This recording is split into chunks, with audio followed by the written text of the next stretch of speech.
name is Nathan Zeringer. This is my home, and this is Discussions in a Parlor. Today's topic is, are the Gospels an accurate and reliable and trustworthy account of Jesus? My guests today are Stott. He is a graduate of Mount Vernon University. He has 2 degrees, one in sociology and psychology. He's an avid reader and a conversationalist, and he is a Christian. We also have Matt Kovacs.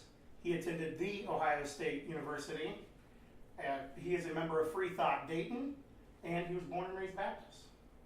With that, we'll get started. Stephen will be giving an opening statement. It'll be 15 minutes, followed by Matt with a 15 minutes, and then there will be a 5-minute rebuttal for each of them after their opening statements. Stephen, would you like to start? Well, thank you guys for coming out. I appreciate you investing your time in this. Too few people are willing to think deeply about the serious questions in life, so the fact that you're here or the fact that you're listening to this and watching it, I really appreciate that. I think that's something we need to do more. The question, are the Gospels reliable account of Christ? I really struggle preparing for it because it's such a broad topic. There's so many categories and subcategories associated with it. It's been a field that's been debated for hundreds of years. So I think the way that I've decided to approach it is primarily to offer a new framing or what I believe is a better framing for how we should approach the conversation and the types of questions we should ask when we're doing the topic. I'd also like to offer a few evidences for what I believe that would support my conclusions on the question. The first thing that I want to mention is the topic of truth. And I don't want to get too deep in the weeds here on philosophy, so I think I'll just start with an affirmation that I believe that there is such thing as truth, and there's such thing as an absolute or an objective or transcendent truth, something that's outside of us. Another conversation for what that is and what that means, but we'll just start the fact that there is truth, and we may disagree on that, I don't know. Secondly, and I think more important for this conversation, is how do you know truth? I believe that we are human beings, and as human beings, we are subjects, as opposed to an object. A rock can't think, it can't act upon anything, it has no senses, it's an object. We are subjects. We perceive things, we have senses, we can act upon things, but as a subject, we have a perspective. Alright, so that inherently limits our ability to understand truth. Now, before my Christian friends think I'm going too far off the reservation, what I believe is that there is something that certainty is something that I would call a myth. All right. Again, hear my thoughts before you throw me out too quickly. I believe that certainty is a myth, and that confidence is what we're seeking after. All right. Certainty, as I'm defining it in this conversation, is an absolute understanding of something, and I believe the only person that can have an absolute, total understanding of anything would be God. All right. So, as human beings, we are searching after confidence, not certainty, all right? So when we come to these conversations, we're not looking for any type of evidence or any type of proof that gives us an unshakable confidence in something, unshakable certainty in something, apologize, I'm mixing my words here. Unshakable certainty in something where there is no possibility that we're wrong. That's a myth. We can't do that. We're subjects. We have a perspective, all right? So with that said, we're searching after confidence. So when we're engaging in this conversation about whether or not the Gospels are a reliable account, we need to be very honest, I think, with how we're approaching it, what we're trying to get out of the topic, and what we're searching after, right? So if we could agree that we're searching after confidence, not certainty, I think there's several degrees of confidence, all right? At the very minimum, what I would call is on-the-table confidence. All right, it's kind of that low level. It's confidence where there's just enough reason, just enough evidence for us to consider the conversation. All right, the next level is a toss-up. It seems like there's a preponderance of positive and negative reason and evidence for a topic, so we don't know. It could go one way or the other. Then what I would consider the highest level that we're searching after would be most likely. The standard proof would be most likely. What is most reasonable based on the reason and evidence that we're searching after, okay? So, when we're approaching the topic of, are the Gospels a trustworthy account of Christ, We need to look at the evidence and say, what is most likely true in here? Because again, there is no evidence on either side that's a slammed shut, no possibility to be wrong, absolute. Anybody who doesn't agree with this or think this or arrive at the conclusion I do is obviously wrong. It's a myth. It's impossible. All right. So I think we need to be honest as we approach that. We're seeking confidence. All right. Now, as I said, it's a broad topic. It's a huge conversation. So I think the only way that we can increase our confidence about whether or not the Gospels are a reliable account is to build what I would call a cumulative case, a large case built on lots of smaller details. Because again, there's no major piece of evidence that's an absolute slam shut. All right, so we're building a cumulative case. So we need to be willing to look at each piece of evidence or each argument and evaluate it and hold our judgment, our final judgment, until we've evaluated that piece of evidence in light of all of the other evidence. What does all of the evidence, what does all of the good reasoning tend to point to? All right? And I would suggest that as we look at the evidence and look at the reasoning surrounding the question, the evidence and all the small pieces are going to tend to point in one direction. All right? The question is, what is that direction? So we're trying to build a cumulative case. Now, I also think we need to be very careful in distinguishing between the idea of what's possible and what's probable. All right? In these types of conversations, we often tend to go down a road, both sides of the conversation, tend to go down the road of offering something that is possible. All right? But I don't think possible is helpful for these conversations. Again, what we're searching after is what will give us a greater degree of confidence in the evidence we have. So the question should be, what's probable? What's most likely? To use those words again. All right? So any type of explanation that's simply a possibility, if there's no evidence or support to go with it, it's not really helpful, and we probably shouldn't even evaluate it. Because if there's no evidence, it doesn't even get onto that lowest standard of confidence where we should even have a serious conversation about it. So we need to search after what's probable, what's most reasonable, what is the thing that can give us the most confidence in a particular explanation. And then finally, before I offer some thoughts on reasoning for my position, I think at the end of this conversation, we're going to find ourselves where we began. We have two major competing explanations, or at least two big camps, trying to explain what the Gospels are and if they're reliable or not. All right. So as we walk out of here, I think there's three categories that we need to have to try to evaluate what explanation is better fits the evidence. All right. And they're simple. The question is, what's the most feasible? What's the simplest? And what's the most exhaustive? All right. Feasible. Which explanation tends to give the most obvious or the most compelling explanation of the evidence and of the arguments? All right. Simple.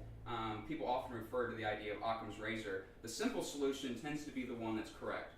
The more complicated an explanation or a theory has to become, the more unlikely that it is to be true. All right. So which one's more simple? Which one's more feasible? And which one's more exhaustive? Which explanation gives the best description or explains the evidence in a broader sense, in a more total sense than the other? All right. And I don't want to suggest that it's necessarily an absolute door slam shut. It's obviously it's one side or the other. That's why we're having this conversation. All right. Now, to the topic itself. All right, and I'll try to remind the mind of that framework that I try to lay out for how we should approach this conversation. Are the Gospels a trustworthy account of Christ? All right. Well, we need to ask, what is the evidence, and what are the reasons that are offered for that question? Okay. Now, there's a lot of disagreement on what the Gospels are, but I think at a minimum we could all agree that the Gospels are, at least at the base level, written in an eyewitness account form. Whether or not they're actually eyewitnesses is the topic of the conversation. But I think at minimum we have to agree that that's at least the structure they're written in. Maybe it was a myth. Maybe they were real eyewitnesses, but that's at least the structure, okay? So then I think we need to ask the question, if it's a possibility that they're eyewitnesses, how do we evaluate whether or not they're reliable, which is the question of the conversation. And there's 4 broad categories that I think we use to evaluate eyewitnesses in general. Now these are the categories that they use in legal courts to evaluate whether an eyewitness is reliable or not. All right, the first one is, are they present? All right, any eyewitness that wasn't actually at the place or at the correct time can't be a true eyewitness. If someone says that they saw a murder happen, but they weren't there, obviously they're not an eyewitness. If they said they saw a murder happen, but they were there later than the murder, obviously they're disqualified as an eyewitness. We don't have to go any further. So then the question is, were the New Testament, or I think specifically the Gospel writers, were they present? All right. Also, huge disagreement over the last couple hundred years. Scholars have gone back and forth on how do you date the New Testament documents and the Gospels. I do find it interesting that in that debate, that the average consensus dating for these books as we go on tends to get earlier and earlier. Not dramatically, but I would suggest that all, if not most, of the New Testament documents were written at or before 70 AD. And again, huge disagreement, and we could have 10 more conversations just on that topic alone. But just a couple pieces of evidence just to offer in support of what I'm saying. One would be the fact that at 70 AD, the temple was destroyed. The Romans completely destroyed the Jewish temple. That piece of information is left out of the New Testament entirely, even though that there are predictions that it would happen, and so it's reasonable to assume that since the destruction of the temple would have been so influential or so important to the Jewish people and even the early church, it would be safe to assume that that would have been something that they would have latched on to quickly to put in the book, right? But it's not there. So you have to ask the question, based on that evidence alone, what's the most reasonable explanation for that? What does that piece of evidence point to? It's not conclusive on its own. There is no conclusive evidence on its own. Take that piece, put it aside. Which direction does it point to more than the other? Also, none of the books in the New Testament refer to the deaths of James, Paul, or Peter. Besides Jesus, the 3 central characters of the New Testament, they refer to other main characters dying. Why would they leave those 3 out? Especially when they died as a martyr's death, which would have been a good thing. They would want, the New Testament authors would have a motivation to put those in the book if they were, for example, if they were making it up. Like, we want those to be in there, yet they're not in there. All right? Again, another small piece of evidence. Decide which way is it more likely, put it aside, and then you add them up later. The second, I think that's probably one of the hottest debates, is when they were debated. Now I'll move through these other 3 a little more quickly. The second will be, are they credible? All right. Have there been times where the New Testament authors have lied? All right. In a courtroom, when you're evaluating a witness, you say, have they lied in the past? Have they lied during this case? Have they lied about anything that would give us reason not to trust the accounts that they're given? All right. Again, assuming that we verified that they were actually present, now we're going to ask the question is, can we trust what they're saying based on the presence or absence of lies? All right. I'm not aware of any major scholarship that suggests that the New Testament authors have a long history, proven evidence-based history of lying and falsification other than the New Testament. I don't know, we could have a conversation about that as well. The third one is, can it be verified? An eyewitness is giving an account of some piece of history. If it's in a criminal court case, they're giving an account of a history of a murder, per se. So, you want to ask the question, are the details that they gave, do they line up with the general history, geography, political climate, depending on what the case is? Does it line up with what's around it? Okay? And then finally, do they have a motive to lie? All right? If an eyewitness comes in and they have a strong motivation to be deceptive, maybe they'll get money out of it, or they'll get power out of it, or fame, or they'll get sex out of it. Okay, well, they have a strong motivation to lie. We should probably either disqualify or at least set their testimony to the side, because there's a strong possibility we can't trust it. So then he asks the question of the New Testament. Did the New Testament authors have any strong motivation to lie? Was there a reasonable expectation that they would get money out of fabricating an eyewitness testimony? I don't think history necessarily bears that out. You can make an argument. I would love to hear it. Also, that they would also suggest that they might gain power out of bearing false testimony. It's also a little tough considering they were all martyred and they lived in a culture that those types of claims they would know. It would tick off the Jews, it would tick off the Romans, and it would tick off the Greeks. All right, so it's pretty tough to argue that they would get power out of it. And the last one is, do they get sex out of it? I think that's a pretty tough claim to make, that they would make up bear a false eyewitness testimony so they'd get more ladies. Possible, yes. Plausible, I don't know. So, as we go through those 4 categories, that's how I think we need to evaluate whether or not we should trust the eyewitness accounts of the New Testament writers. All right, and then the last couple thoughts I want to share is that whenever you're evaluating an eyewitness account, one of the things that you should... Did I miss a signal? Yeah, you're running up against your time, but I'll okay. finish up on here. I get going, sometimes I lose track of where I'm going. All right. Is whenever you're evaluating eyewitness testimony, one of the things that you always come across is this concept of contradiction. In fact, contradiction is one of the first things that, say, a detective or crime scene investigator is going to look for when they're evaluating eyewitnesses. If there are no contradictions, their first inclination is to throw the testimony out altogether, because different people from different perspectives are going to see things differently, and they may disagree on details. They may be completely contradictory on details. All right? So, when they see contradiction, they are more reassured that their eyewitness testimony is more likely to be accurate. If they see no contradiction, typical practice is to throw it out. So, I think we need to take a very similar approach when we're looking at the New Testament documents to see if they're reliable, is to say, we should expect to see a different perspective, different telling from different eyewitnesses. All right? Now, what I'm not admitting right now is that there are many contradictions. Maybe they are, and we could have conversations about that, but the presence of contradictions alone does not disqualify them as reliable. So, in closing, I just want to reaffirm that what we're seeking after is confidence, not certainty. And we need to evaluate the truth based on the cumulative evidence and focus on what's reasonable. What gives us the most confidence in a particular thought or theory. So, all right. Thank you. Stephen. Matt will now have 15 minutes for his opening statement.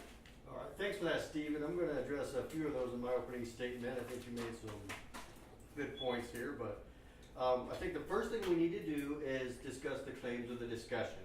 It sounds to me you are claiming the Gospels are reliable and Sure. are trustworthy. Sure. Let's clarify what I'm claiming. I am not claiming the Gospels are not reliable and not trustworthy. Okay. What I am claiming is I am unconvinced they are reliable and trustworthy.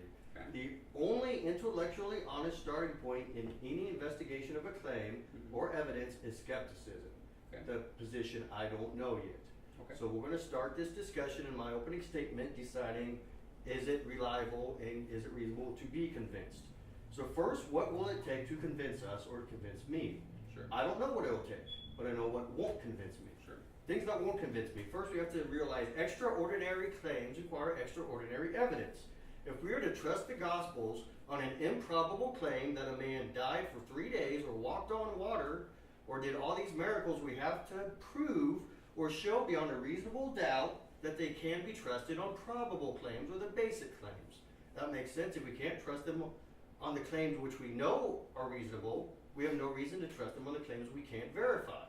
So, what will convince us? I will not accept the shifting of the burden of proof. You saying it's up to you to prove Jesus came back to life. I won't accept that because I'm not claiming that. I won't accept appeals to broad authority, saying, for example, the majority of scholars agree the tomb was empty as a fact. I don't accept the tomb was empty. I would accept extraordinary evidence to show the tomb was empty. I'm not convinced there even was a tomb yet. I will not accept that two contradictory claims, even though they have equal evidence, we could just pick one or the other. If two contradictory claims have equal evidence, then we must disregard both claims until one provides additional evidence. For example, if the story of Thor or the story of Jesus both have equal evidence, we know they both can't be true until one, at least one, provides one piece of additional evidence, we have to disregard both. I will not accept blind assertions of magic. If there is a more probable explanation than magic or miracles of an event, there is no reason to assume a miracle occurred, because by definition, a miracle is the least improbable event, by pure definition. So, what issues do we need to address before we can decide if the Gospels are reliable? I think there's 4 points. There's a lot more, but I'm going to mention 4 points that I want addressed before I can come to the conclusion the Gospels are reasonable. The Gospels contradict themselves in its own history. The Gospels contradict themselves on significant dates and times of history. There is no external evidence for the Gospel claims, and the Gospels are not and do not contain any eyewitness accounts, which is one of your points. First, let's discuss the Gospels contradict themselves. Christians make the unfortunate claim the Gospels are the true infallible Word of God. If the Gospels are to be trusted on miracles or as an infallible Word, we must show they can be trusted on the probable claims, as I said. This means if I could show one single contradiction in the Gospels, that means they are not true and infallible Word of God. They must be criticized as we would any claim, any human claim. I'm going to show a lot more than one contradiction. First, we're going to discuss the genealogy of Jesus. Matthew 1:2 clearly states Jacob was the father of Joseph.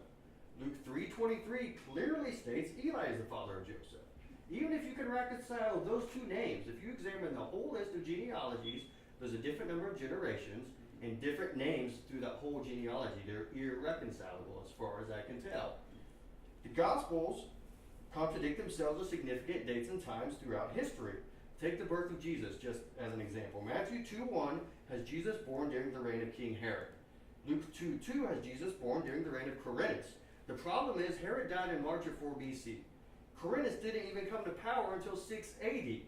And the census Luke mentions of Quirinius didn't occur until 7 AD, a distance of over 10 years. That is an irreconcilable history between the two Gospels. Such a historic event should not have occurred, or such a historic event should not have such a major contradiction in the Gospels. And now we have John. John poses a lot of problems for us when examining the Gospel contradictions.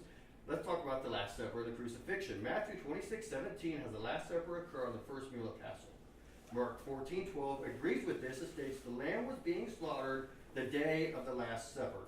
John 19:14 clearly states the Last Supper occurs before the first day of Passover. This carries on into Jesus' trial and execution. John 19:14 again states Jesus' trial was before Pilate in the 6th hour, which is noon in Hebrew time. On the same day, the 3 other Gospels claim Jesus is having his Last Supper. Mark 15:25 states Jesus is on the cross at the 3rd hour on the day after the first meal of Passover. Let's examine the timeline between Mark and John real quick. Mark, you have Passover day 1, the Last Supper. Jesus is arrested by night. Day 2 is early morning trial. Jesus is crucified at the 3rd hour, which is 9 a.m. Jesus is dead by the 9th hour, which is 3 p.m. That's Mark chapter 15.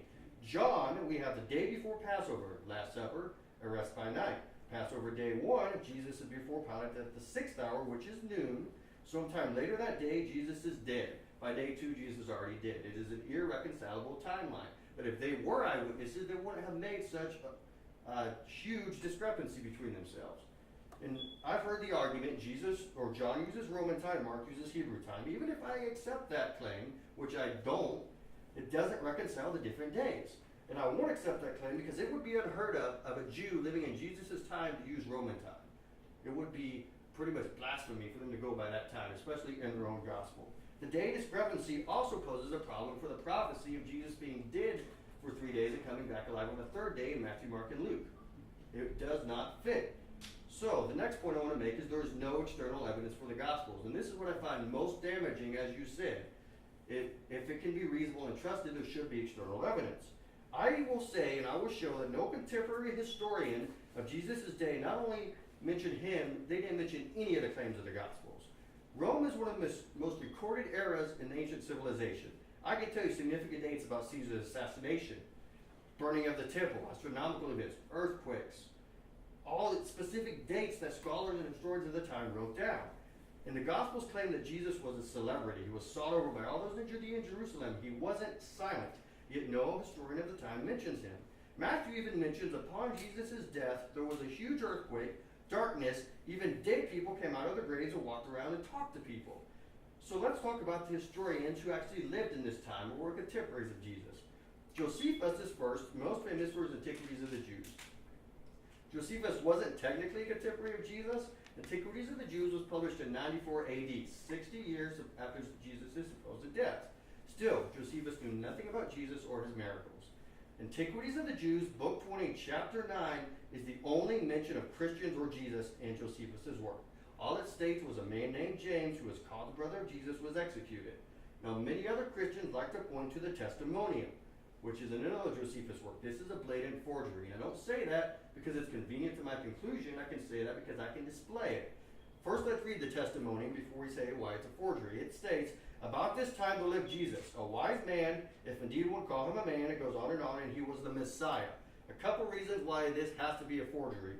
It contains vocabulary which did not exist in Josephus' time. Josephus would never call Jesus a Messiah. He would call him a charlatan like did all the other messianic figures of the time. And no sources or copies before 400 AD contain the Testimonium. Therefore, it was most likely forged around 400 AD by Eusebius, the church leader who most likely forged the ending of Mark, chapter 18. So then we have Seneca the Younger, Nicholas of Damascus, Philo of Alexandria. All these people were contemporaries of Jesus. Actually, Seneca was born 4 BC, died 65 AD. Seneca was a scholar, author, historian, statesman. His brother is actually mentioned in the Gospel or in the book of Acts. Gallio, who presided over the trial of Paul. Seneca the Younger, Nicholas of Damascus, and Philo were actually most likely in Jerusalem between 30 to 35 AD. That's pretty interesting time for him to be in Jerusalem.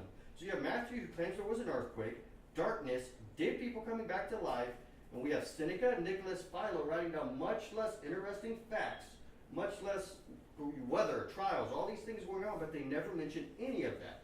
How reasonable then would it be that these events actually occurred if the only person on earth that mentioned them is Matthew, not even any of the other Gospels? The Gospels claim Jesus was a celebrity, a rock star of his day. People were flocking to see him, but none of these people, who we have writings we can examine, who we know where they were at the time, don't even mention him. So is the absence of evidence still evidence for absence? Tacitus, Philini, Josephus, Seneca, Gallio, Justus of Tiberias, who actually was a personal secretary, historian of King Herod, Philo of Alexandria, Nicholas of Damascus, and more. Someone who would have literally been on the scene for the gospel accounts, failed not only to mention the claims of a 3-hour darkness, a dead Jewish saints coming out of the grave, coming back to life and walking around, any of Jesus' miracles, his supposedly famous trial, which Tiberius should have been a witness to, because he was in Herod's court at the time, they failed to not even mention him at all. Since the Gospels claim there should be no evidence of absence, we can say that in this case, the absence of evidence is evidence of absence. Either Jesus was a silent figure that did not catch the attention of the city, and his claims of popularity and miracles were greatly exaggerated, or he didn't exist. The final point I'm going to make is there were no eyewitness accounts for the Gospels. The Gospels claim, and Paul as well, there were many eyewitnesses to Jesus' miracles, resurrections. Paul claims there were 500 witnesses to Jesus after his death. Let's explain what an eyewitness is. You don't have an eyewitness just because some guy wrote down you have 500 eyewitnesses. Can you name 10% of the eyewitnesses Paul claimed were there? No. Writing down the fact that I have 500 eyewitnesses is not the same as saying I have 500 eyewitnesses. You know, all you have is the fact, the only fact you have is that some guy wrote down there were a witness to this event, who he himself doesn't even claim wasn't a witness to the event. The original Gospels were all anonymous. All the oldest manuscripts we have assign no authorship to the Gospels. Those came hundreds of years later, around 2 to 300 AD. They actually claim, Matthew, Mark, and Luke actually claim in their text to be second-hand accounts. Thus, it would be hearsay. Also, if the authors of the Gospel were Jewish eyewitness disciples, it would be absurd for them to write in Greek, as no uneducated Jew like John or Mark, like they claim to be, would even know Greek. The book of Acts states many of the disciples, including John and Peter, were illiterate fishermen. So why would they write Gospels in Greek if, according to the own Bible, they don't know Greek? So what do we have? We have a copy of a copy of a copy, 100 generations long, of a supposed event that somebody wrote down that happened 2,000 years ago. Those are the only facts we have, which by definition, these events are claims of magic and miracles, which by definition are improbable claims. We have no evidence these claims occurred, but what we can examine, we have shown on basic ordinary claims, the probable claims which we can examine don't fit up. They have contradictions. They get histories wrong. No eyewitness accounts.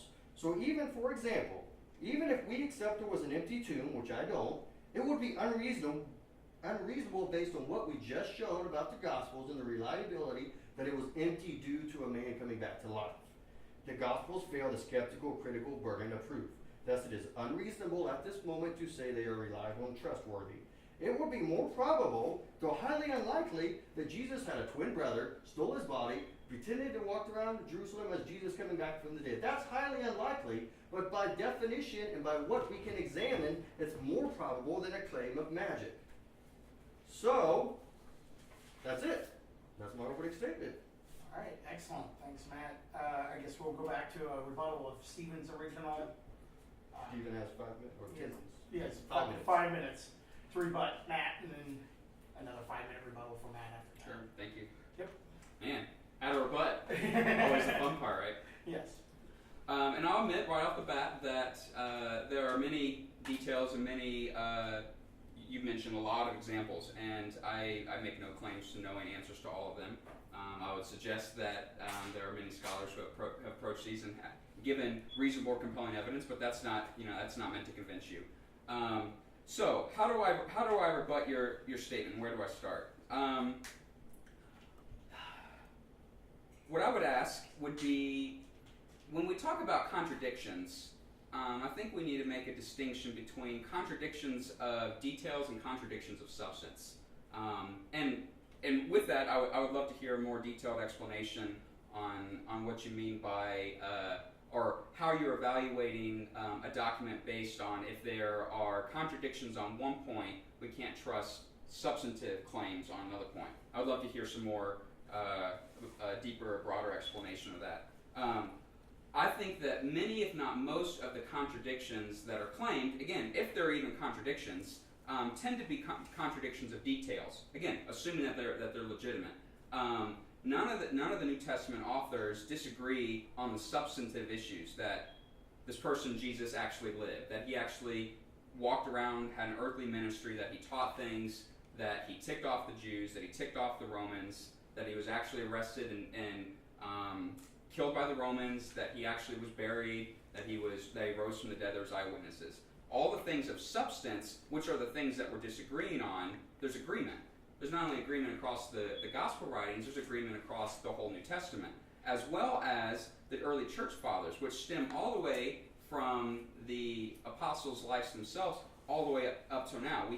We can go back and examine the writings that they have, the people who were second generation after them, and who are looking and verifying the details. Let's see. One of the other things I wanted to mention is I think we need to approach the New Testament documents and the Gospels particularly with an eye to the particular genre they have. All right. Now, I believe that the Gospels, for the most part, are eyewitness account. All right, which would tend to fall in a semi-historical genre. All right, not necessarily meant to be not read as like a history book, which is giving broad analysis, but more just an eyewitness. Right. But even then, I think we make an error when we take our modern understanding of what an eyewitness testimony is and transpose it back onto those documents, because ancient New Testament eyewitness accounts are not like ours. They have a different standard. All right. So, for example, there's a couple methods that they would use across the board. Just about every, they didn't use the word biography, they would call them lives of. Say, for example, Life of Caesar. It's a biography, it's an account of a life. There's different practices that they're using. One, for example, would be called compression. All right, compression would be a common practice where you write as if an event happened in a much shorter time period than it actually did. All right, so if we don't understand that that is a description or characteristics of that type of genre, when we read the account and see a contradiction, say when Jesus walked out and he saw the fig tree and it didn't bear fruit and he cursed it and it died, but then another account says that Jesus came out, saw the fig tree, cursed it, went to Jerusalem, did a whole bunch of stuff, came back a couple days later, still wasn't bearing fruit, came back a couple days later, now it's withering and dying. If we don't understand that that's a common writing technique, obvious contradiction, all right? And there's several of them. There's displacement, where you move around specific dates or even chronological events, all right? Now, Do I think that makes for a good eyewitness account? Not necessarily, but if those are common practices, we need to be willing to interpret them based on those standards, and at that point we can understand what the author was saying.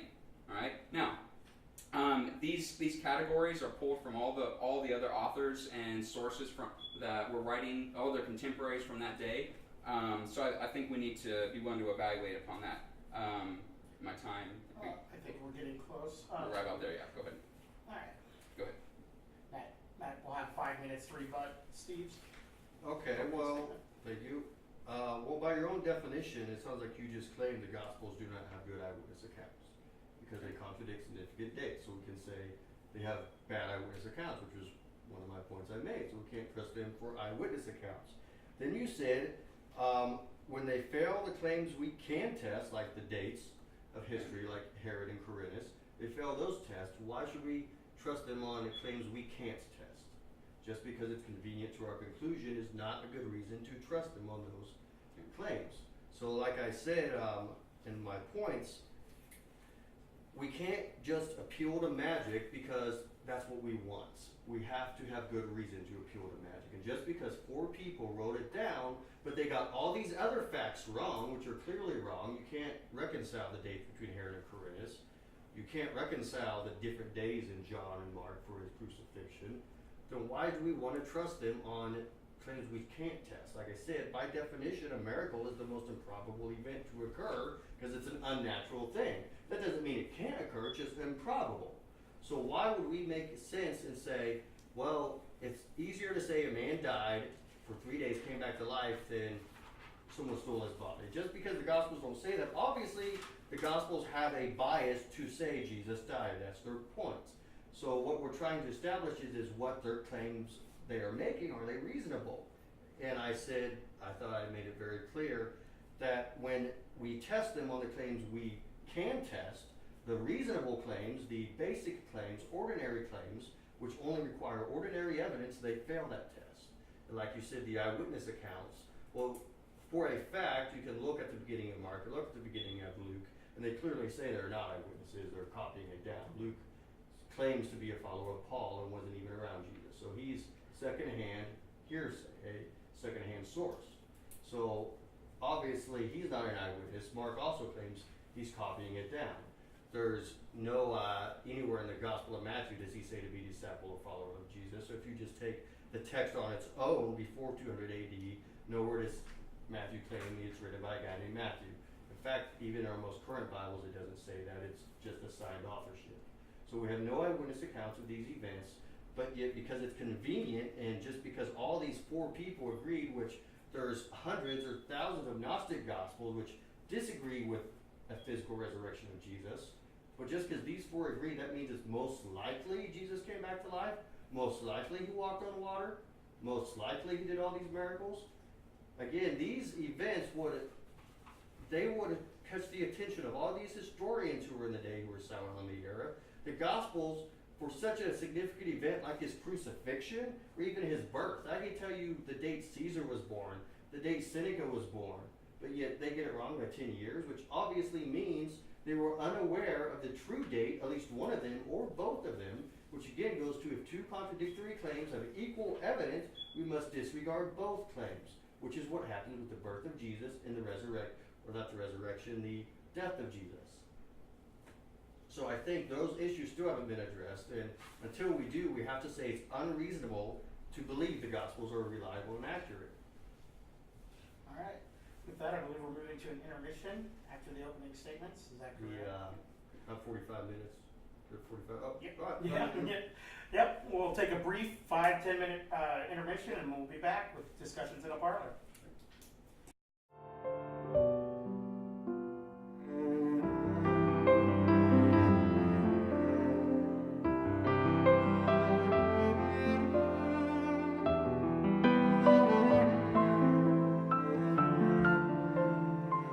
Welcome back, everyone. This is Discussions in a Parlor. My guests again are Stephen Stott and Matt Kovacs. The next segment of the show will be the open discussion, and it appears Matt will have 15 minutes to challenge Steve with any questions that he has. All right, there's a few questions I want to ask you. First, Okay. let's get right into it. You used the court of law example earlier. Okay, And sure. said, eyewitnesses, and I think we've established there's not, we can go back and forth if there are any eyewitnesses, but we at least can establish there are no good eyewitnesses because of the contradictions they have when they make them. So when we have a religious text which changes society, which affects our lives, yours and mine, we have to prove beyond a reasonable doubt it is acceptable to accept that text as accurate. Okay. And thus, so far, I remain unconvinced for the reasons I've given. So I'm going to ask you a few questions about some other messianic figures. Have you heard of Jim Jones? The Jonestown Massacre? Cult leader? Yeah. Well, Okay. Jim Jones convinced 919 people he was the Messiah. Okay. These people, including children, died for Jim Jones, killed themselves for him, were persecuted for him, lost their homes, lost their jobs because they won't follow Jim Jones. I can show eyewitness first-hand testimony of people claiming they saw Jim Jones feeding hundreds of people with one loaf of bread. They saw Jim Jones curing people of cancer. They saw Jim Jones bringing someone back to life. These people believed in his miracles, and I have first-hand video evidence of these people making those claims. I could show you on YouTube right now. I could convince everybody in this room Jim Jones actually existed, which we can't do that with Jesus. We have no first-hand accounts about any of Jesus' words, and no first-hand accounts of anything people wrote about Jesus. All we have now is a copy of a copy of a copy. That is a fact. You have never seen the first copies of the Gospels. We've never examined them. But what we have found is every time we find an older copy, they have contradictions which do not resemble the earliest copies the further we go back. So you don't have one eyewitness account, first-hand account of Jesus. All you have is a copy. So wouldn't you agree then, based solely on the evidence for both Jim Jones and Jesus, that Jim Jones has more credibility than the claims of Jesus, based solely on the first-hand account eyewitnesses, if we're using courtroom testimony?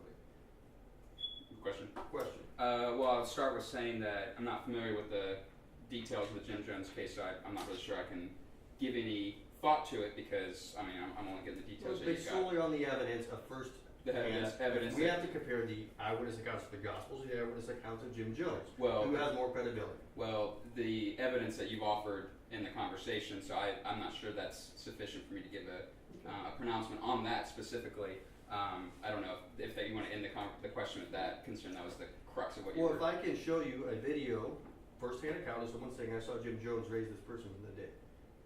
Would you agree that's an eyewitness account? It's eyewitness account, and then we should evaluate on those 4 criteria to see if it's reliable. Okay. So we have a first-hand eyewitness account claiming this. Okay. All we have for the gospel is the only facts we have then to prove beyond a reasonable doubt, because that's our goal, is a copy of a copy of a copy of a copy with textual errors in it, which we've established. Okay. So how is that at all reasonable to accept that if we're basing it on the 2 equal claims? They both have equal claims, they're contradictory. Okay. So how can we say the gospel of Jesus would be more reliable just on eyewitness accounts? Well, I would give a counter question more for clarification. Is you use the words copy of a copy of a copy of a copy. And by that, are you implying that introduces error, or that then therefore we don't know what was said, or what the original word is? Are you implying it doesn't error? And why would you say that? Because I can show that. Okay. Actually, if you have an NIV or New American Standard Bible, you open it to Mark chapter 18, it will say in the footnotes, the earliest copies found do not contain these verses. Sure. Because it was Okay. added after 400 AD, most likely by Eusebius. Okay. That is a copy, either a forgery or a textual error. Okay. They're all over the Bible in the footnotes. Mainly the American Standard NIV will say not found in earliest text. Okay. Usually it was just indentations, editor's marks added in the text at a later time, but either way, they're textual errors. After so long, Sure. they slowly change and change and change. The earliest copies, mostly before 400 AD, I don't want to get into that because we can't show that right now as proper evidence, but like I said, the easiest one, look in your Bible, look at Mark chapter 18. It's Okay. pretty much a forgery. So, And it's possible because those editions that you're talking about, again, there's huge debates on where they came from, were they a part of the originals or not, and there's a lot of debate on that. And again, beyond that, I have no educated response to that specifically. But sorry, that wasn't the crux of my response. But my response would be is all of the additions, and I think I'm familiar with just about most of the ones you're talking about where it's footnoted. They're minor things, and even if we were to agree that they were not part of the original text, if you delete all of those from scriptures, we still have the substance of the claims of the Gospels. But you can't claim that because you Why is don't that? have the original text. We don't have the original text. I can claim I have Jim Jones' very words. Sure. You can't claim you have Jesus' very words. But we have around a 97 to 98% confidence level that we have the bulk of everything that was said. But is that enough for reasonable doubt in a court of law? Absolutely. If I can show in these texts where we can test the claims that are probable, they contradict. They have dates missing. They have errors. So why then is it reasonable to assume that what we can't test on the claims of magic, on the biggest claim of all, it's reasonable to accept a man came back to life if you have no external evidence for that? Just a poor hearsay account. Okay, so then what kind of evidence are you looking for? If eyewitness account, or what, again, I would disagree on. I will take an eyewitness account of at least knowing Jesus existed. I don't have that. Do you? Sure. Name one. Matthew, Mark, Luke, and John. I don't accept those as eyewitness accounts. Okay. I'd display to you why I don't accept those as eyewitness accounts. So explain to me their first-hand account of Jesus. In fact, Matthew or Mark and Luke, for a fact, are eyewitnesses. Luke claims he's not an eyewitness, so does Mark. Okay. So then we can eliminate them from the fact. Well, when you say eliminate, do you mean eliminate everything in that book? Or eliminate the actual person who was penning the letter? Just because somebody wrote down there are eyewitnesses to an event doesn't mean there are witnesses. Sure. That's like looking at a comic book and seeing Spider-Man fly across the panel and there's all these little people at the bottom of the scene and say, look, there's 30 people who've seen Spider-Man exist. That's not the same thing. Just because someone said those 500 eyewitnesses to Jesus coming back to life doesn't mean there's 500 eyewitnesses. Sure. Yeah, again, I wouldn't offer that as solely evidence. on facts, all you have is that some guy wrote down that people saw Jesus after he was alive. You can't name the first-hand eyewitness account of it. Is that accurate? No, I would disagree. What I'm not claiming, and I think you might have asserted that I am claiming, is that the eyewitness accounts are simply saying that, well, there are a bunch of people who say this. Many of the details in the Gospels are descriptive and are actual listings of first-hand accounts by people. Now, we've got to qualify. The person who penned the letter may or may not actually be the eyewitness to it, but if they're interviewing eyewitness and they're recording that, and again, I'm not going to say yes or no if they actually are, but assume that all that they're doing is recording, that doesn't disqualify the eyewitness reports that they're writing down just because the person writing it was not the same one that actually viewed it. I would say we'll lend credence to it if they didn't contradict on facts we can test. Okay. Facts we can test contradict each other. Okay. The dates of the birth of Jesus, external evidence. But do you agree that there's a difference between the writer and the actual accounts themselves, the actual first-hand details? But we don't have first-hand details. Okay. So it's unreasonable to accept that, as I said. So what kind of details do we not have? Well, we have no first-hand accounts of Jesus. Okay. So you're disqualifying, again, disqualifying the... That's why I said, because we have no first-hand accounts and someone's making a claim of a text, we have to see what can we test about the text. What can we know, as you said, to hold judgment on? Sure. So we have to say, okay, I can test this. Oh, it fails that test. Because, test the dates of the birth of Jesus. It fails that. Okay, I can test, is there external evidence? No other external evidence exists of this account, so it doesn't pass that test. Do we have any non-contradictory eyewitnesses? No, all the eyewitnesses we have contradict in one way or the other. May not on the meat of it, because their whole point is trying to prove the resurrection of Jesus. That's the point of the Gospels. So we can't use that as, oh, look, they don't contradict that part. Well, of course they don't contradict that part. That's the point they're trying to prove. So we have no direct evidence Jesus came back to life, so therefore we have to say, what can we test? Could you define direct evidence? What do you mean by that? First-hand account. Have you seen the tomb? So you're solely first-hand I will account? accept any other type of evidence you can grant, but I haven't seen any. So continue. I just wanted to clarify. You're fine. So like I say, comparing two contradictory claims with equal evidence, Jim Jones and Jesus, I think by what you're using as evidence to say the Gospels are reliable, there is more reliability that Jim Jones was the Messiah, or not so much the Messiah, but that what he said was true, because he has first-hand eyewitness accounts, his own exact words saying he did these things. I can show you video evidence of first-hand people saying he rose someone from the dead. Okay. So, but I don't need to produce a body. You haven't produced a body. Okay. You haven't produced. So then, on those four criteria that we talked about, I guess we could talk about any of them. Would you suggest that the eyewitnesses for the Jim Jones account, which again, not familiar with, so I can't comment past that, would you suggest that none of them have probable motivation to lie or to make up a story? That's irrelevant to the accuracy of the claim. But it's not. When you're evaluating eyewitness claims, that's one of the primary evaluation criteria. Again, there's four, and these come straight out of criminal science, is do they have a motivation to lie? And if they do, it drastically detracts from the credibility of their statement. Okay? No. The motivation to lie was they wanted to follow Jim Jones. Okay. They died believing Jim Jones was the Messiah. Okay. Just like you claim the disciples died believing Jesus was the Messiah. Sure.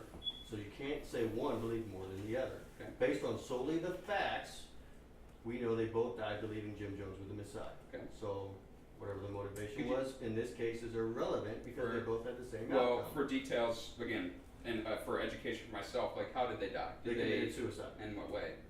They drank a Kool-Aid which killed 919 people. Okay. They And- also lost their homes. And they were all aware that drinking the Yes. Kool-Aid meant their death. Besides the children, yes. Because I seem to, and again, correct me if I'm wrong. We could walk out of here and fact check me out of the room on this one. I don't know everything about it, but I do remember some things. I remember that there was a lot of misconceptions on what the Kool-Aid actually was. That was a huge issue. So if there is a strong, and we can't interview them now to say, did you know it was poison or not? I'm not sure we can evaluate whether or not they knew for a fact that they were going to die for this man based on something that they believed was or wasn't true. If we can't know I'll if, accept that. okay, But we can't evaluate why the disciples, if they even existed, died for Jesus. sure, why not? Because you don't have their accounts. I don't accept. Again, I'll come back to the New Testament. Again, we can talk about the details, but I don't feel like because you've given some contradictions that it's now off limits to talk about the limit. Because I'm saying as you speak of it, it's as if we've already dismissed it and it's not even up for conversation anymore. I would say it certainly is. To prove the resurrection, we would need external evidence at this point. Okay. Because we realize the claims we can test have proved to be failures. Okay. So now we're talking about external evidence. What kind of evidence are you looking for there? Are we talking about eyewitness again? If we test the Gospels on, like I said, the probable claims, which we can, Sure. and every time we have, give me the majority of the time we have, they fail that test. Okay. So why should we use the Gospels on things we can't test and just assume, oh look, the Gospel said it happened, therefore it has to be true? But the stuff we know are historical and facts, they aren't true. So just because it's convenient to our conclusion doesn't mean it would prove beyond a reasonable doubt Sure. the Gospels are accurate. Sure. So I want to move on here to my Okay. next question because Sure, I spent please. a lot of time on Jim Jones. But my point was, I'm sure he'd be thrilled for the yeah, film. Yeah. my point was, as far as eyewitness evidence goes, I would say there's more eyewitness evidence of Jim Jones' claims than Jesus' claims. Okay. Because we have no first-hand account of Jesus' claims. Okay. So does it strike you peculiar that with over 2,000 denominations of Christianity alone and thousands more non-Christian Abrahamic religions, that the one you just happen to be raised in middle America in 21st century just happens coincidentally to be correct? Is that peculiar to you at all? Sure. Well, I think it's slightly off the topic of the reliability of the Gospels, but I'd be happy to answer anyways. It's a common question, and I certainly understand the weight behind it, because it's an implication that beliefs are chosen or at least predisposed upon somebody by their environment, by their upbringing, which can be true. In fact, oftentimes is true, because the majority of people that grow up in Iraq probably are some form of Muslim. Yes. Okay, obviously. However, if we're talking about in a truth sense about what is true or what's reliable, those things are irrelevant for whether it's true or not. Christianity could be true, and I just happen to be born into a Christian environment and happen to step into something that is true. It also could be that I grew up in a Muslim environment and Christianity is true, and I happen to be born into something that isn't true. So my upbringing may inform my bias or my background, but it doesn't necessarily have anything to do with the weight or the conversation about whatever the truth claim that we're talking about. So interesting, we can talk about it, especially with a background in sociology. Those are the type of questions I'm interested in. What predisposes people towards certain actions? But what we're talking about are historical and philosophical claims, Well, there's a reason so I it's bring that a up. different question. So please continue. The reason I brought that up is I stated earlier the only intellectually honest starting point is skepticism. Okay. Which I think that's the only way we come to a reasonable conclusion on anything, especially a claim we can't physically test naturally like the resurrection. Okay. So are you predisposed to just believe the Gospels because that was your upbringing? Or what's skeptical approach did you bring to deciding the Gospels were accurate, if any? Absolutely, I'm predisposed to it because, like I said, I'm born in an atmosphere and an environment that is going to push me in that direction, all right? But again, the question is, what is true, all right? So then if you're asking, how do I approach that?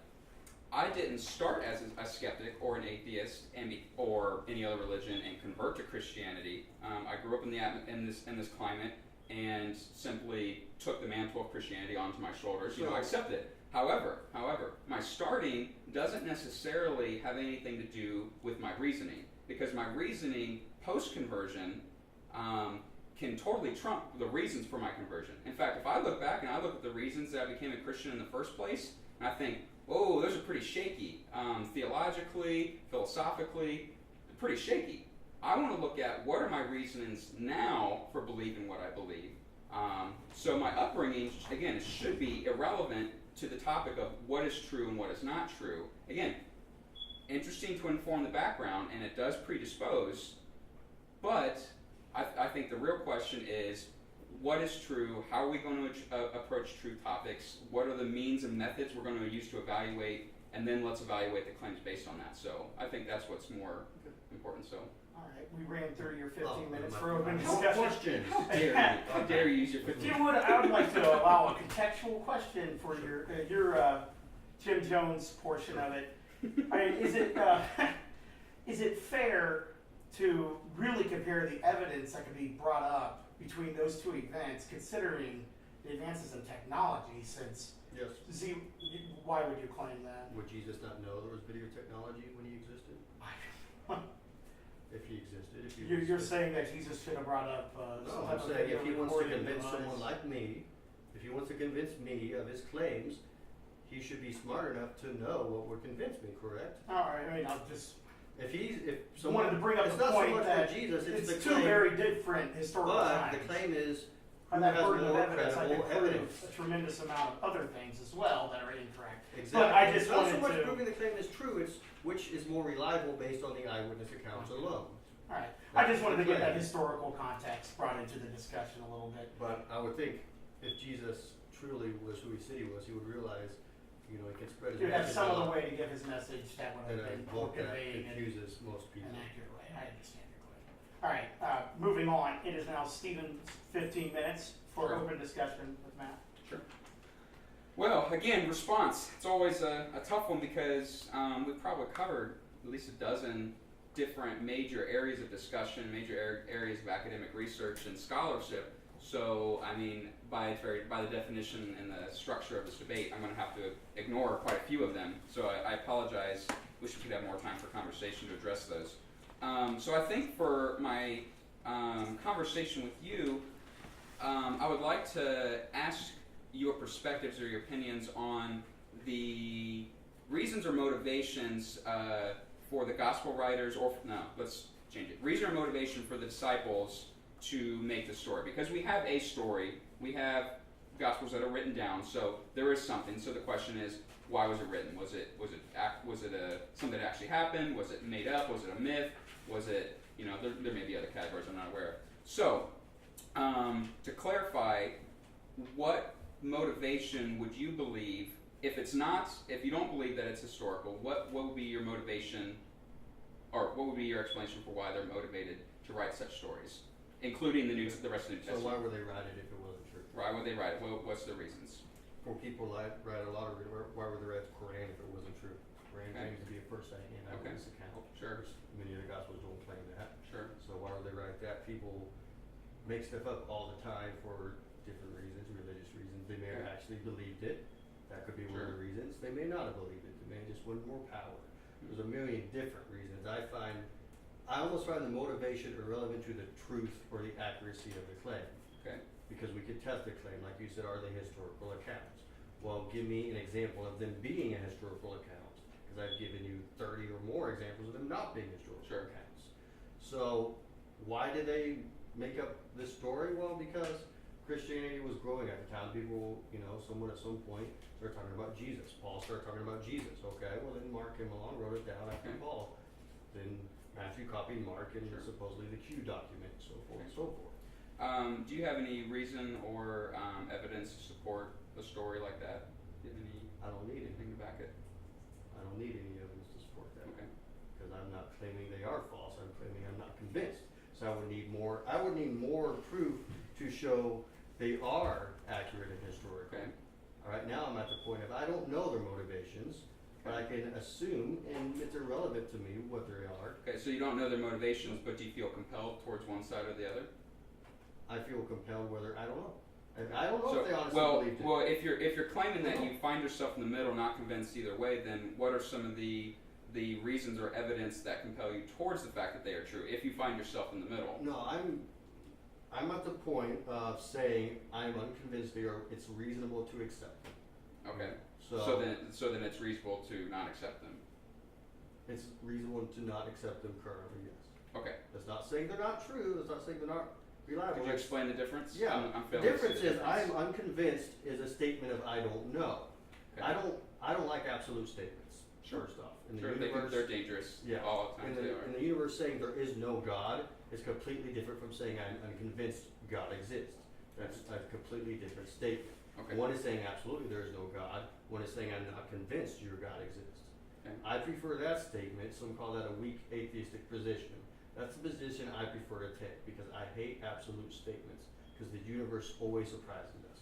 Okay. So in the statement of the Gospels, I am saying I'm convinced they are reasonable. Sure. It's not the same as saying they are not reasonable. You may still convince me. I don't know.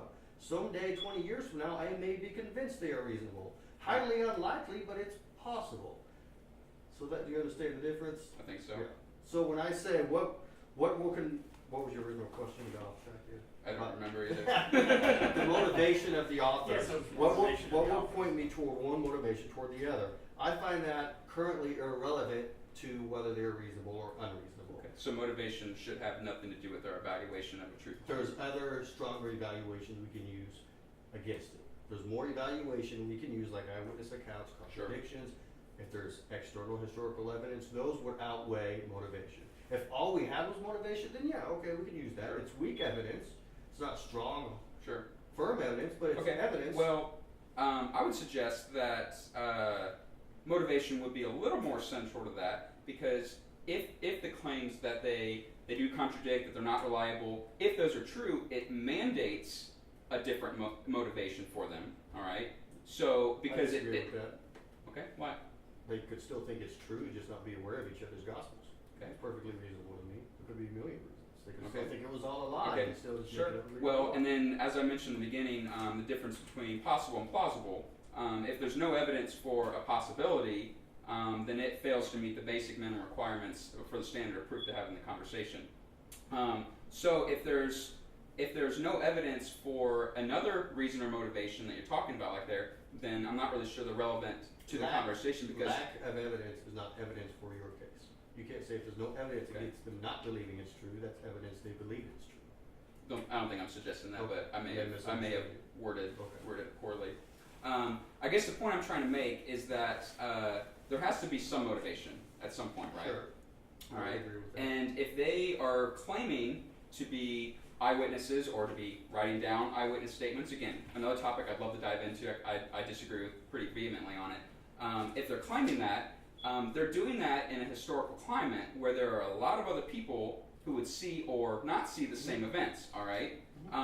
So if they're just making something up, why is there no evidence, or why are there no other scholarships, as you mentioned, all the other scholarships that fail to mention something, why are they not easily rebutting what they're saying? You know, if they're making these historical claims that are in the middle of a hotbed where there's a lot of writings on it, why is there no other evidence? Negative Why? evidence saying, these Christians make this claim, Yeah. but here's what actually happened. These Christians make this claim, but that wasn't true, this was true. Why, make sure I understand your question. Sure. Why were the historians of that time silent on it? Because most likely, Could be silent, or why were they not because rebutting? most likely it was a silent movement for the first 200 years. Okay, That would make more sense to me okay. than, I don't know what other reason you could get. So then you would suggest that the first 200 years of Christianity was underground? More silent than, Okay, so what about the persecutions from the Jews and from the Romans? you Is that a typical expression of a silent underground What movement? external evidence, because you brought up the historians, what historian can you give me of that time period, even Josephus, which would state it wasn't? That it wasn't underground? That it was popular, that it was thriving. There's none. There's no external writings of it. So then if I would go back and read Tacitus or Pelagius or any of them, none of them are going to mention it? No, I think never mentions I Christian. think that'll be a fact check for us We'll fact check it. because there are many scholars and authors and historians from that time period, most of which aren't Christian, who are writing about the early church. Not in great detail. They give bits and pieces evidence here and here, as a small movement. and they corroborate with each other. They corroborate with the accounts of the New Testament. They're not in contradiction What to it. accounts do they corroborate with? So I would suggest for the audience, that's something we can go and fact check later, because again, neither of us are scholars, and neither of us can produce the primary text and Yeah. quote it. So we can disagree on that point all day, but it's not helpful for our listeners. So please feel free to fact check. I think that's all those documents are public domain. And if you want to go and read some of these authors, you can go to historicalapologetics.org. And all of these documents Can are we for go free. to Or yes, please. non-biased website? Why? So are you suggesting that a Christian scholar is biased and therefore shouldn't be trusted? Well, if you're saying go to historian, that's like me saying go to skeptics.org and read about the Bible. Let's examine just the text. You can Why? find, I can give you all the names, like I said, Tacitus, Nicholas of Damascus, Sure. Philo of Alexandria, who are all silent on Jesus and Christianity. Now, like I said, there are people who mention Christianity, but it's more of a small movement. Okay. Like, Josephus mentioned James was the brother of Jesus. But I'm curious. Do you think that a Christian scholar or historian is somehow biased to the point of beyond reliability? It depends on what they're claiming. Okay. There's no authorities, only experts. So Okay. Absolutely. it depends Totally on their agree. individual claims. Okay. I'm not going to say all. So when I said mention that site and you don't know who I'm talking about, why was your first response to say that Because it's- let's go to a non-biased site? That seems fair to me, doesn't it? Is yours non-biased? I just say examine the text. That's what I'd say. Okay, so Well, I'll allow a little interjection here. We will be having a fact check that will be Absolutely. posted Absolutely. on our forum after this, and we Sure. welcome And- everybody to come and and I discussions of the Parlor. And I could be wrong on some details. I'll freely admit it. I'm no expert on it, as I assume you would admit as well. So please fact check us. we all can make mistakes. If we're wrong, please tell us. But I think I'm pretty confident that some of these claims aren't quite accurate. That's fine.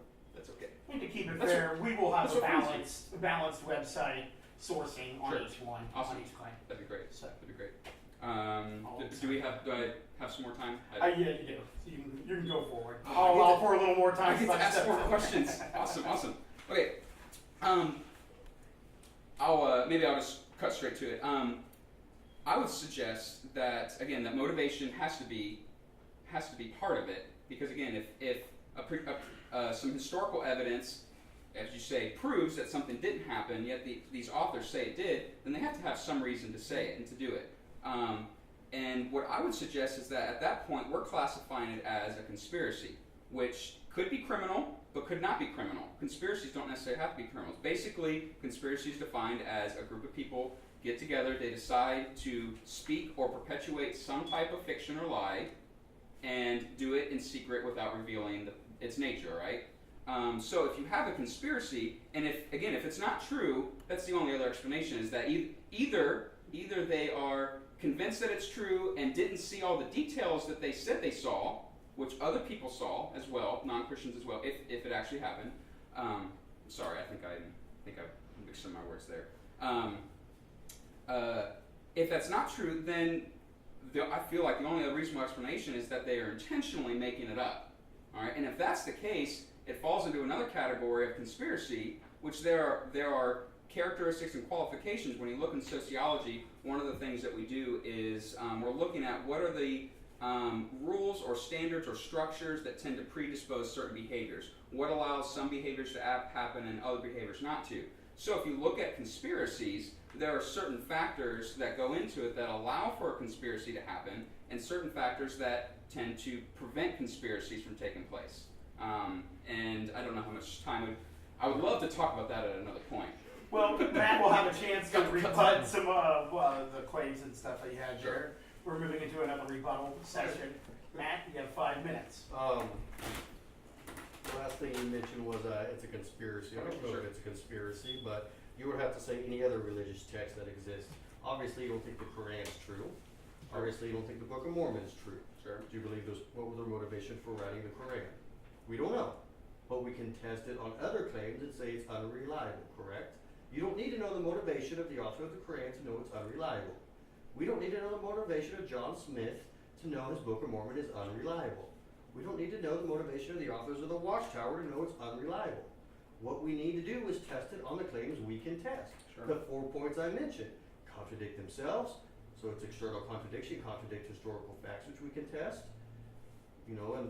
and so forth. No, is there reliable eyewitness accounts? And you made me forget my 4th point. But the point is, nowhere in there I'm is, rubbing off on it. nowhere in there is motivation or a request. Prerequisite.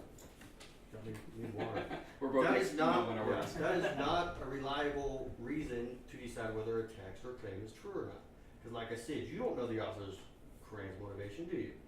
Not necessarily, Is it but reasonable? but it falls into But do you particular need categories. it? Do you need it to know if it's reasonable? It's something we should evaluate. So you need to know his motivation, so you don't know if the Quran's true or not until we know the reason. So right now, you're saying it could be true. I'm not saying it could Oh. be true. I'm saying if we're going to evaluate it, we need to see because, for example, No, it is. if we know that the authors of the Quran benefited money, power, sex directly from it, that goes It's huge. still technically, as far as evidence goes, irrelevant to the truth of the claim.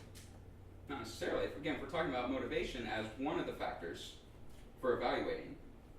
Well, I don't accept. That's my point. Is it's Sure. not Would you necessary. disagree with the established forensic science that uses that? It uses it on different claims as opposed to a text. If that's the only evidence we have, the Sure. only evidence we could test is its motivation. If you're convicting someone of murder beyond reasonable doubt, motivation is not the only evidence you present. No, it's not. It's not. But In it is. fact, But it it's is the one of least them. likely evidence you present. You present DNA evidence, you present alibis, you present eyewitness first-hand accounts. Mhm. And if all those fail, and you just convict someone of motivation, then most likely will be found not guilty. Sure. Yeah. It So should thus we be. It should be can't- on its own. It should Exactly. be. It should be evaluated in the cumulative So case. why are we saying that's good evidence then for the Gospels? Because that's so far the only evidence I've heard is motivation. I can't say what the motivation was, therefore we should accept. Actually, I don't think I offered motivation as proof for the Gospels. I think I was questioning motivation as in terms of your statements. I was challenging your Why statements would on they it. make those lies up? I don't know. But I can Yeah. test the lies, or I won't even call them lies. I don't know. It's irrelevant. I can test what they're saying, and what I test, like Sure. I said, does it match? Sure. I mean, can Okay. you give me right now a good reason why the Gospels would get the dates of Jesus' death wrong? Okay. Could you give some examples like what are you talking about? The day wrong, the time wrong, The time, the year? day, the time, the day. We don't know the year, which Okay. seems pretty awkward to me considering. Sure. You know. Well, I would point back to some of the common literary forms of the time, which weren't necessarily built out of inaccuracy, but were built as were characteristics of that type of writing, which the readers would have understood and been able to interpret.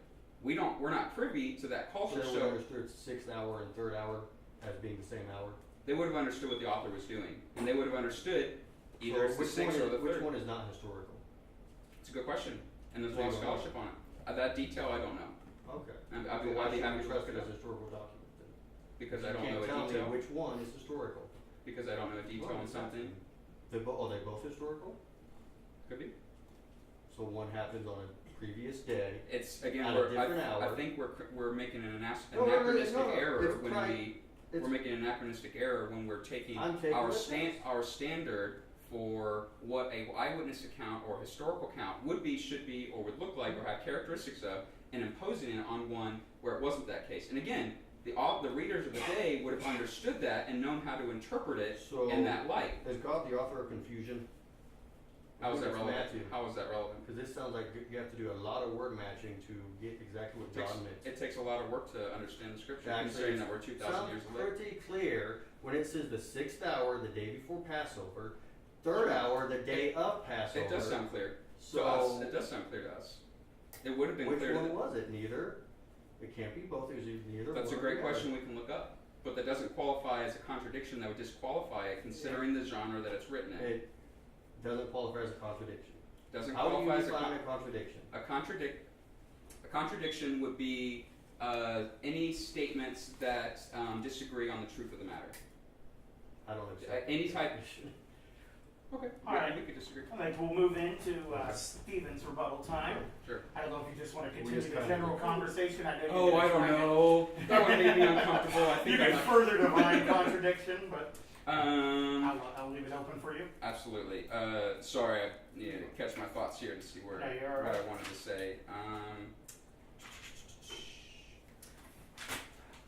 On the topic of contradiction, so slight segue, but close to the same topic. Could you explain some more why a contradiction in details disqualifies a document as reliable?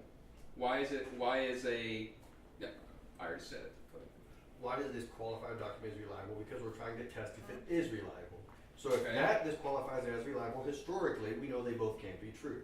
But what? No, my question is why? If they disagree on a detail, why does that make it unreliable? By sheer definition, it's a detail of the event it's that happened. They Sure. both can't be true. So Sure. that event Sure. is unreliable in the text. Okay. So now we're trying to test it on events we can't test. We can't test the resurrection physically. I think we're still disagreeing on that Okay. point. I'd like to keep the conversation at That's that point. So then, if we were to walk up to any crime scene investigator or cold case detective, anything of that nature, and we were to ask them, when you hear eyewitnesses give an account and you hear contradictions, would you disagree with them with the science that they're using that says, when we hear contradictions, that means that they're most likely reliable. When we hear agreement on all the details, that equals collusion. Disregard them just on that fact alone. Would you disagree with that established science? There's a couple of things wrong with that. Sure. Please go ahead. The scientists don't claim they're infallible and they're Sure. true. So if I can show one contradiction in the Bible, we know it is not infallible and true. That's the first problem with that.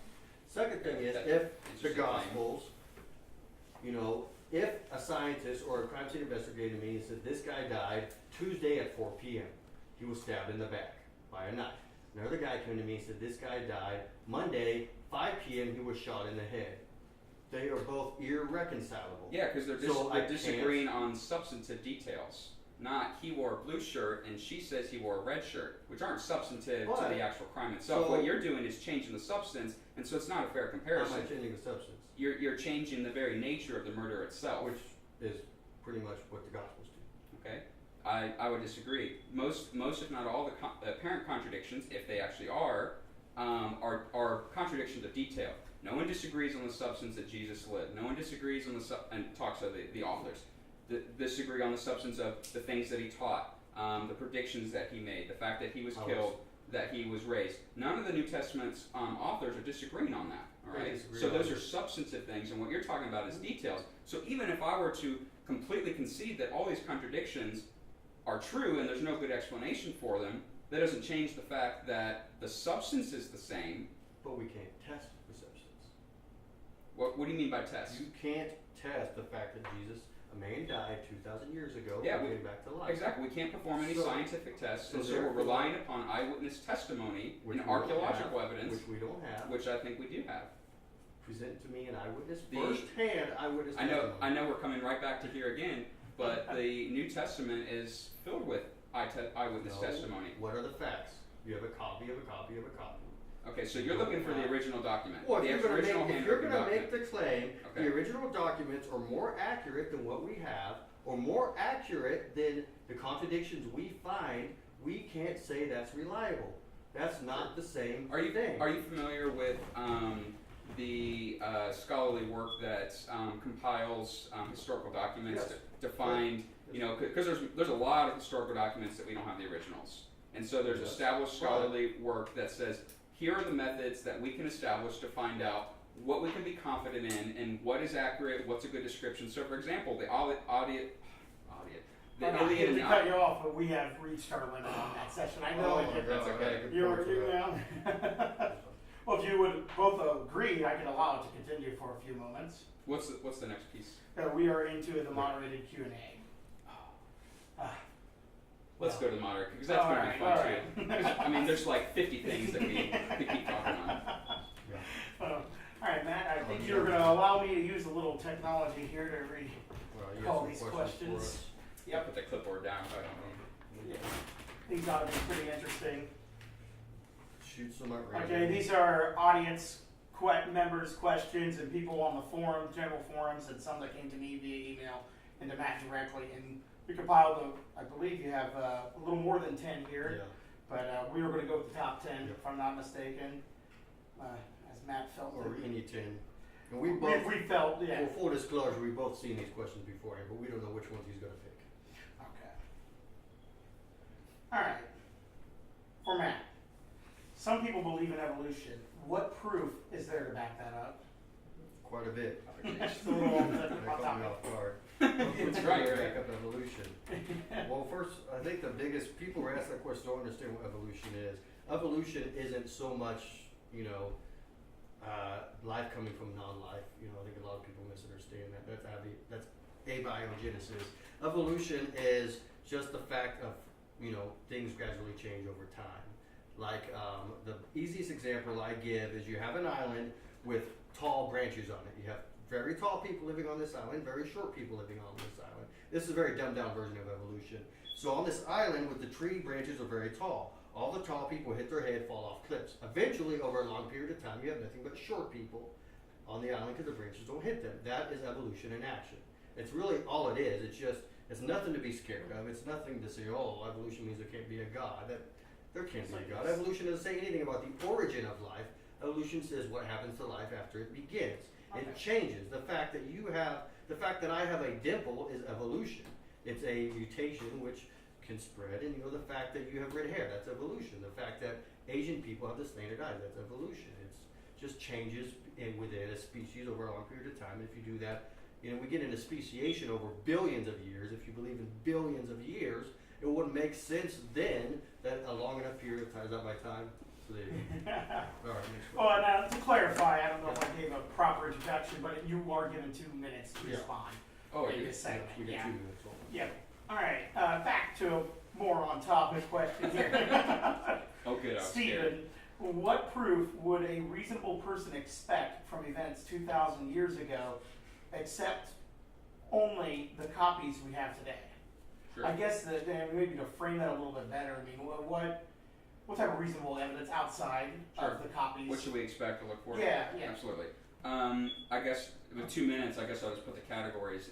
I think we should look for, obviously, eyewitness accounts or any type of writing, any kind of description or literature, anything of that nature. And could include poetry and other things of that nature. Those things can be really informative. We also want to look for archaeology. What type of archaeological evidence is there? We want to look for different religious writings. That would fall into the other category. But I think, I think the case for the reliability or unreliability of the New Testament documents has to be a cumulative case where you have a lot of little pieces that each on their own tends to point in one direction more than another. And it could be 51% more likely in one direction than the other. Put enough of those together, what it points at, that's where we should go. All right, so we're looking for little things like one author agreeing with another author, or one author mentioning a sacred burial site that we can dig up archaeologically, things like that. That's what we're looking for big picture. All right.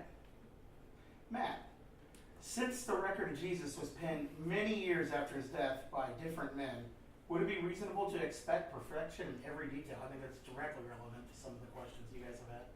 No, it would not be, in fact, that's the point of it. If it's just a story written down and copied, it would not be. But if it's claiming to be a true, 100% accurate biographical picture, then yes. And if we're saying beyond a reasonable doubt it will change our lives, we're going to base our entire society and culture by it, we need to test it. Absolutely. So, should it be 100% accurate? Well, if it's the infallible Word of God, then yes, it should fit perfectly within the original context. Or else, who are we to decide what the original context meant? So, so there you go. Okay. I would say no on the sheer basis of it being a historical text, because no historical text is. But we're not talking about just historical text. We're talking about one a that's text supposed to be infallible. that's going to change our entire society. That's making extraordinary claims that a man died and came back, that a man walked on water. So we have to prove extraordinarily that these events occurred. All right. Stephen, Yes.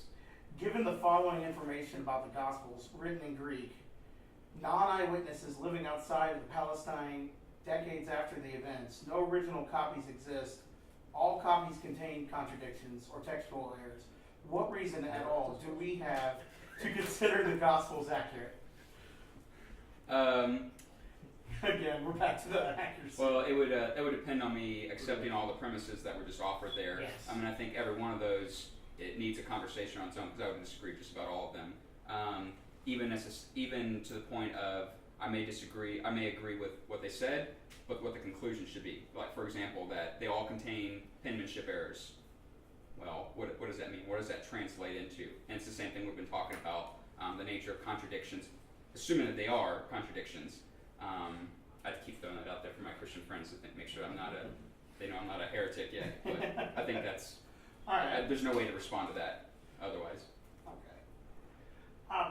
Matt, I mean, to get back to one of Stephen's points, can you directly point out a substantive difference in a contradiction amongst the Gospels? I haven't done that. I will. I'm just saying, can you get into something a little more specific? I mean, you brought up details about kings and different time frames, minor details, something substantive. I mean, something as, is there a contradiction that Jesus even died? Did he even, raise 3 days later? I mean, something to that Yes, effect. Matthew, Mark, and Luke, he isn't dead for 3 days. He isn't dead for 3 days. No. They contradict on the way the Yes, resurrection happened. Because he dies on the first day of Passover, rises on the second day of Passover. So that would go back to his asking for substantive, something that John is happened. the only gospel which fulfills the prophecy of being dead for 3 days and raising on the third. Okay. And that's even up to And that's question. true. And that's That's true. the way it's written.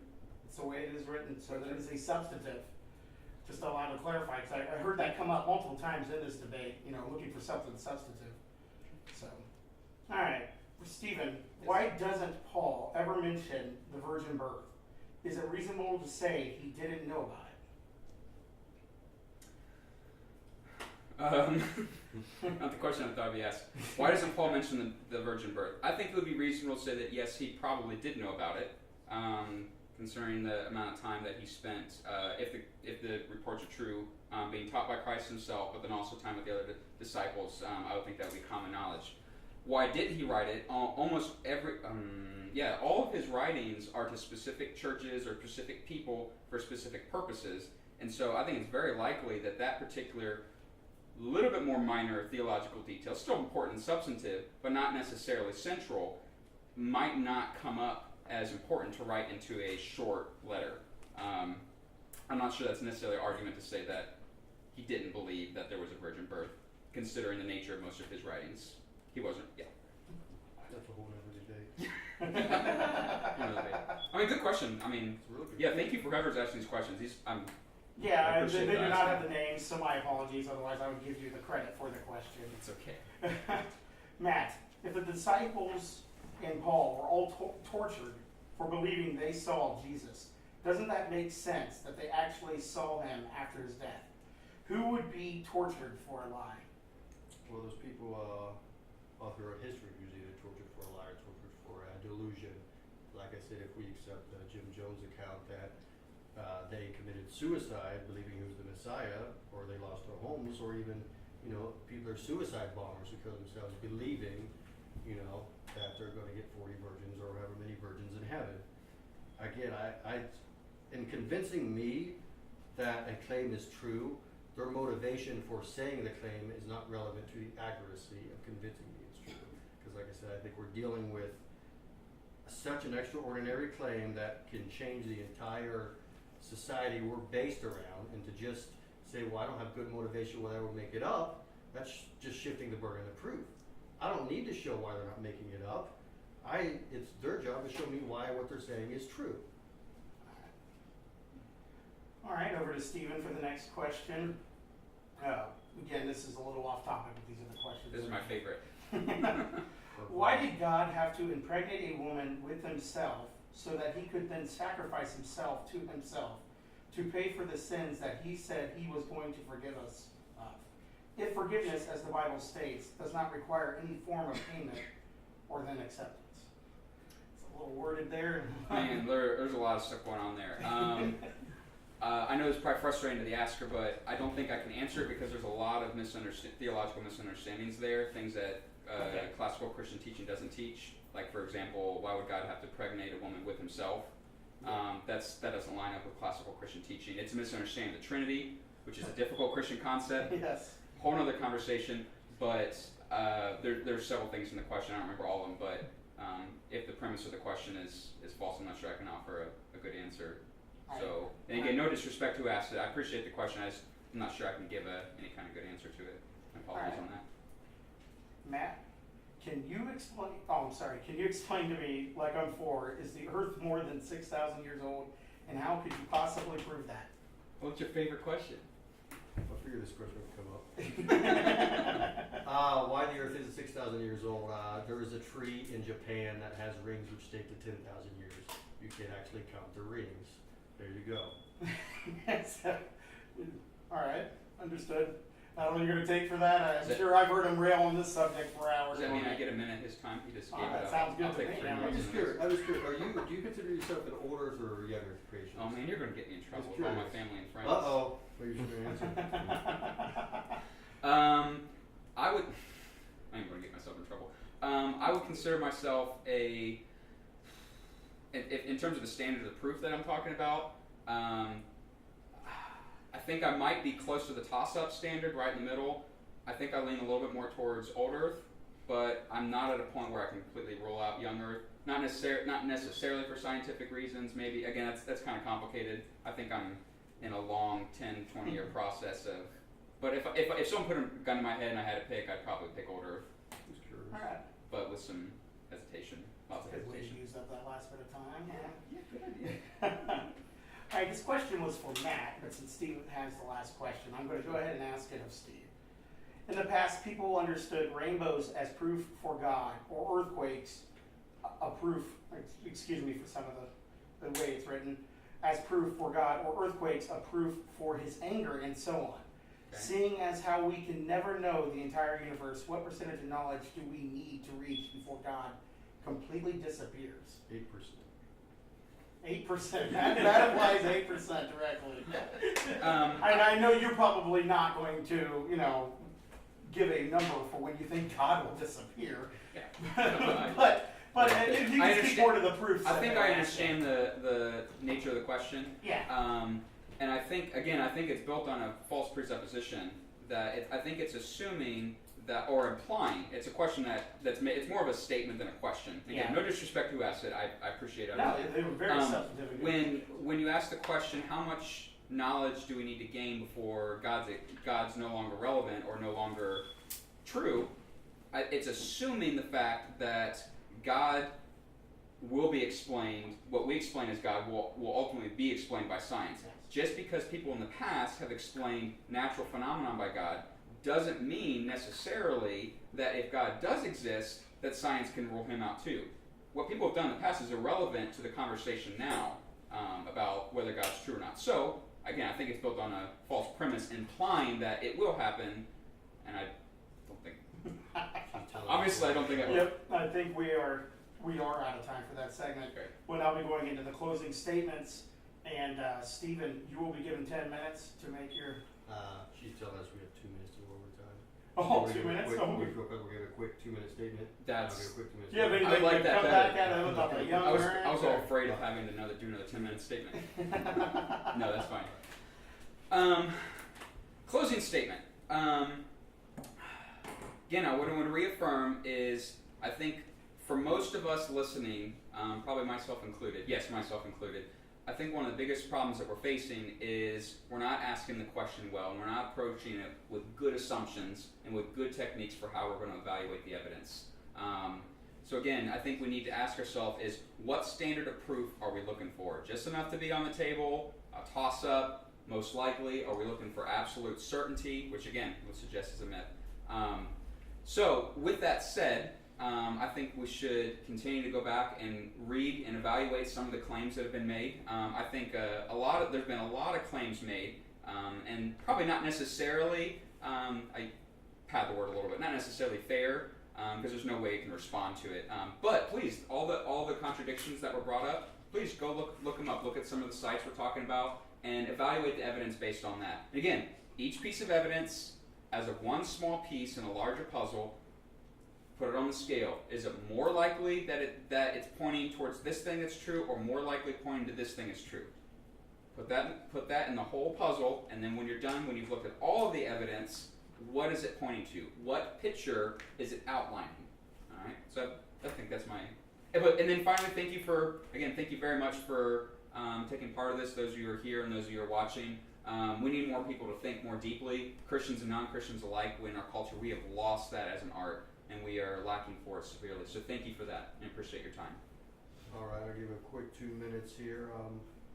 First, I want to say, thanks for coming and hearing us argue back and forth. Yeah. Thanks, Stephen, for being here. And thank you. Yes, I forgot you.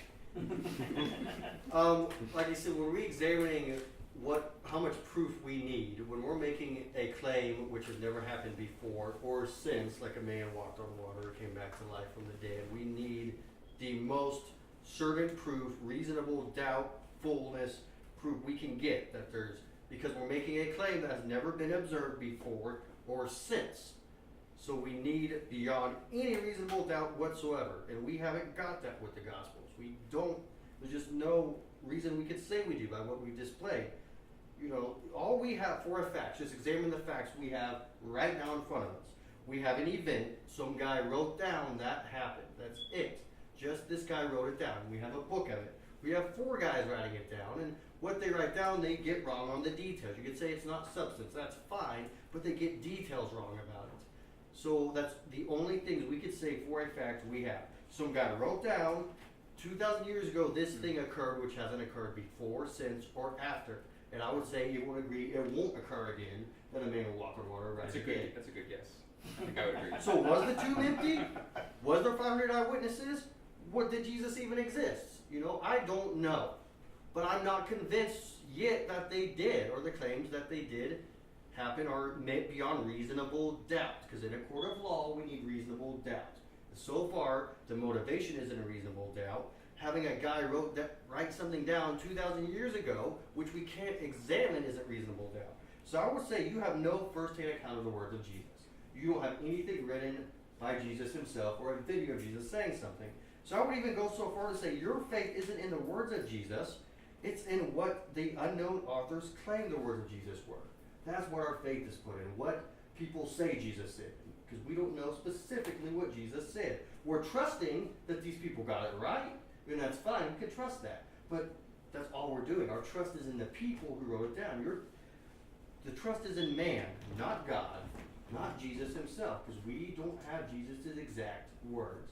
So our faith, I would say, and this is why I can't say they're reasonable, because I don't trust man. Man makes mistakes.